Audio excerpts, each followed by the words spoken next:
Trois exemples de ruptures technologiques qui représentent à la fois une perspective de progrès très importante et qui en même temps provoquent des doutes, des peurs et des interrogations. La première, on en a parlé juste avant, c'est évidemment l'intelligence artificielle. Alors l'intelligence artificielle, ça nous fait même peur à nous qui sommes technophiles. Il faut savoir qu'en 1997, un journaliste du New York Times a dit qu'il faudrait plus de 100 ans à un ordinateur pour battre un humain au jeu de Go.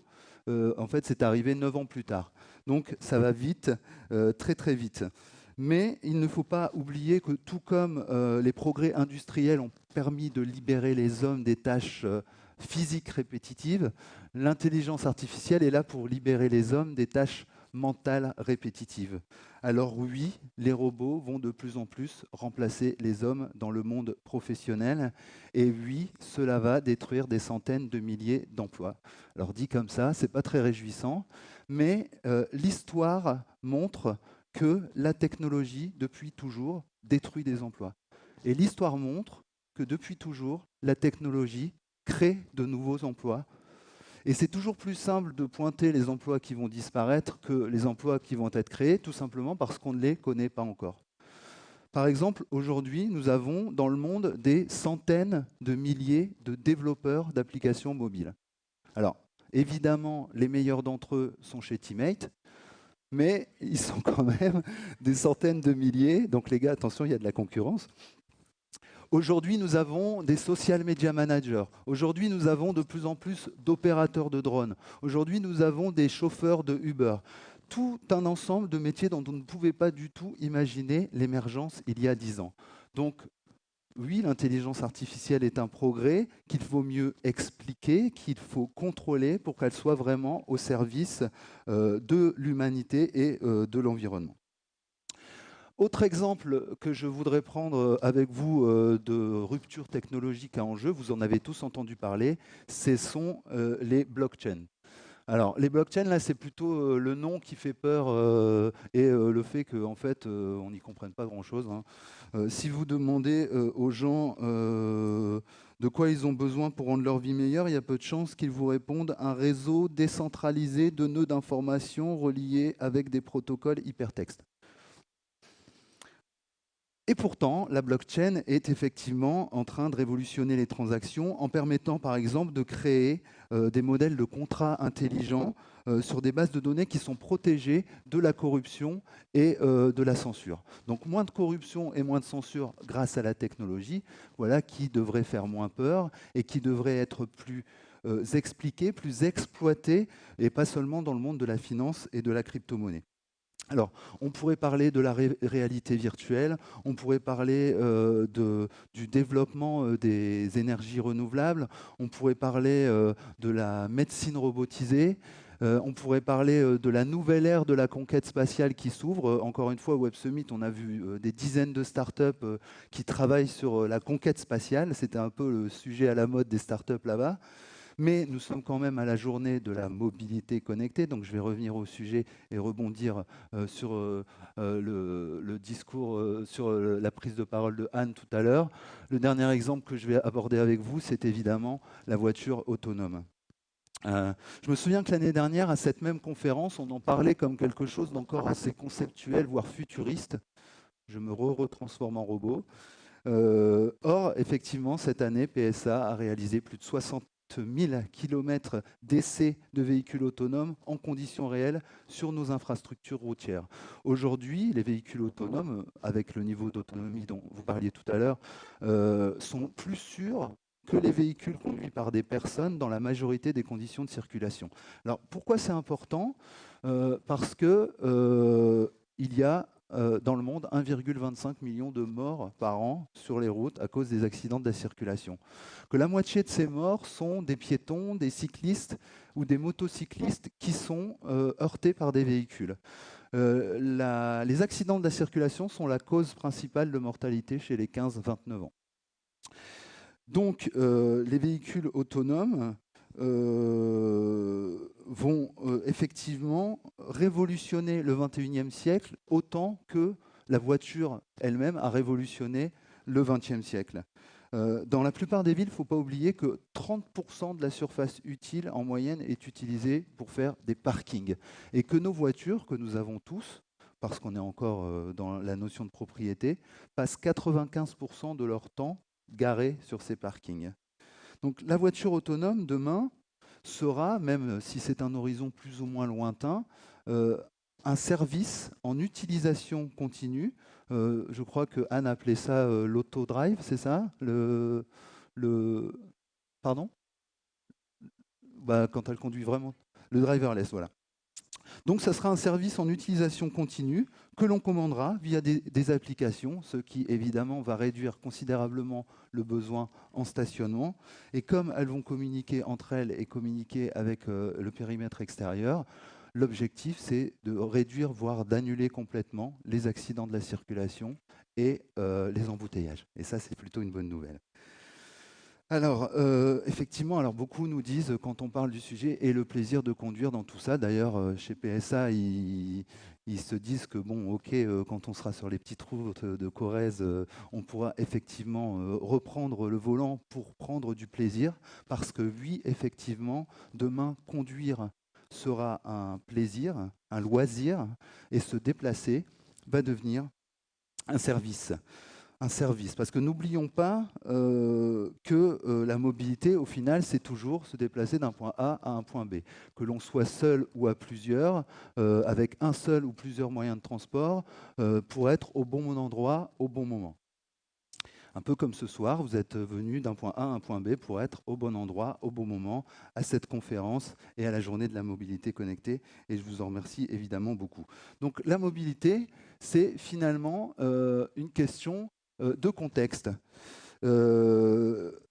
Notre rôle à nous, les innovateurs, va être d'aider ceux qui se déplacent à identifier les meilleures solutions de mobilité en fonction de leur contexte. Alors le contexte, c'est la distance à parcourir, le contexte, c'est le budget, c'est l'énergie, c'est l'état des dispositifs de transport. Chaque déplacement sera un contexte particulier auquel viendront s'agréger une série de services de mobilité. La question ne sera plus est-ce que je prends ma voiture pour y aller, est-ce que je prends les transports en commun pour y aller, est-ce que je prends mon vélo pour y aller. La question sera quel est le meilleur service pour y aller en fonction de mon contexte.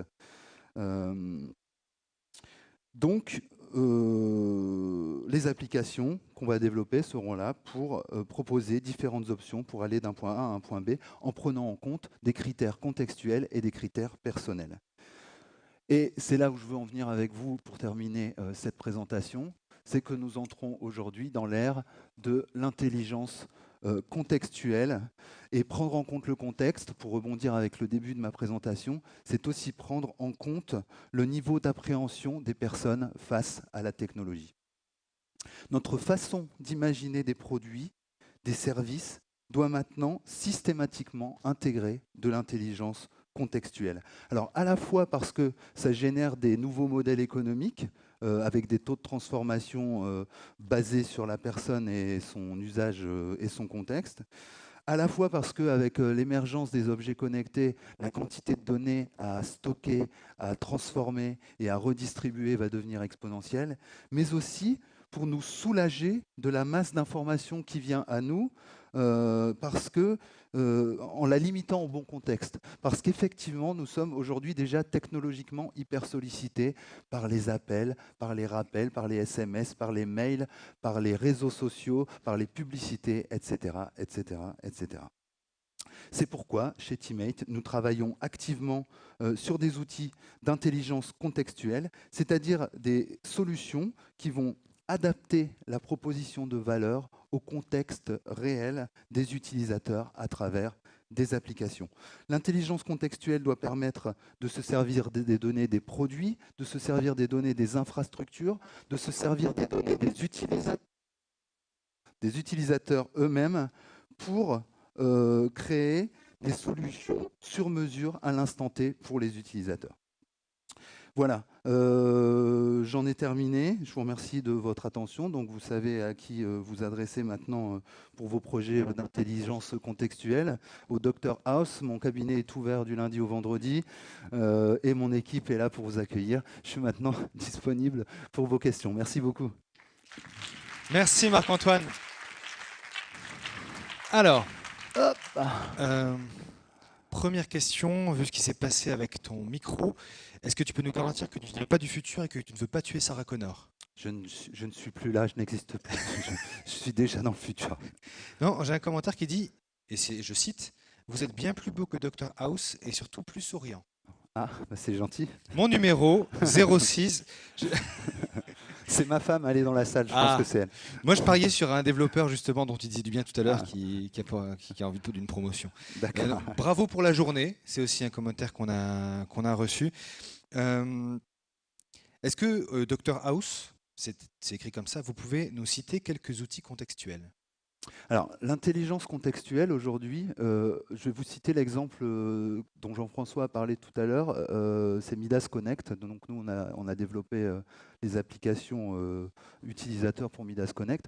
L'intelligence contextuelle, c'est le parti pris qu'on a pris avec Midas, c'est de dire plutôt que de vendre de l'entretien, vous allez plutôt accompagner vos clients à bien d'utiliser et à bien soigner leur voiture pour que, effectivement, quand ils ont un problème, ils aient le réflexe d'aller chez vous.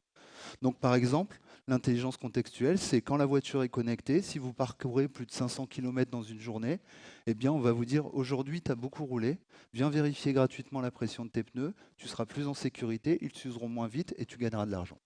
Voilà, ça c'est du smart conseil. C'est un taux de transformation exceptionnel puisque effectivement la proposition de valeur qu'on fait est totalement adaptée au contexte de la personne. Quels sont tous les critères qu'on peut envisager de contexte, des éléments de contexte justement, qui sont des ressources ou des données qui sont utilisables dans cette intelligence? Alors aujourd'hui, on se contente dans notre proposition de valeur dans le business de cibler des profils de personnes encore, des profils, des catégories sociales, etc. etc. Demain, on va pouvoir proposer des conseils, des réductions, des opérations commerciales, non seulement plus seulement en fonction de notre profil, mais aussi en fonction de l'endroit où on se trouve, en fonction de ce qu'on est en train de faire, en fonction de la façon dont on utilise nos appareils, comme la voiture, comme les appareils de sport, en fonction de nos loisirs, si on est en train de courir, etc., etc. Donc le contexte devient quelque chose de beaucoup plus instantané et de beaucoup plus précis. Une remarque et une question qui va avec. La technologie de mobilité permet de plus en plus de créer de bons vieux lieux physiques de liens. C'est ça sa vraie fonction? Non. Alors, tu peux me répéter la question? La technologie de mobilité permet de plus en plus de créer de bons vieux lieux physiques de liens. C'est ça sa vraie fonction. Derrière, j'imagine qu'il y a peut-être la question de est-ce que, à force d'avoir une connectivité maximum et des objets, de l'Internet des objets, est-ce qu'il n'y a pas un isolement qui veut se créer? Est-ce Alors, qu'on n'est pas en train de créer l'isolement dont tu parles au début qui fait qu'on ouais, clive en fait deux populations? ouais.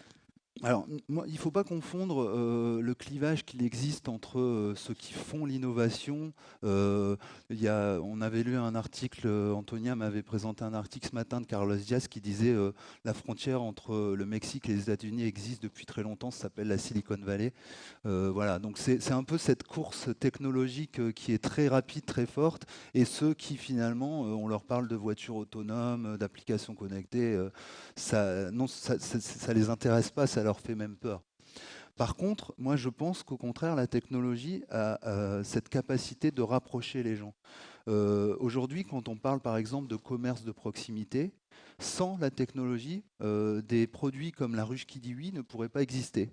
Or, on est vraiment typiquement dans quelque chose qui rapproche le producteur du consommateur directement. Rien que la voiture collaborative, les taxis collaboratifs, etc.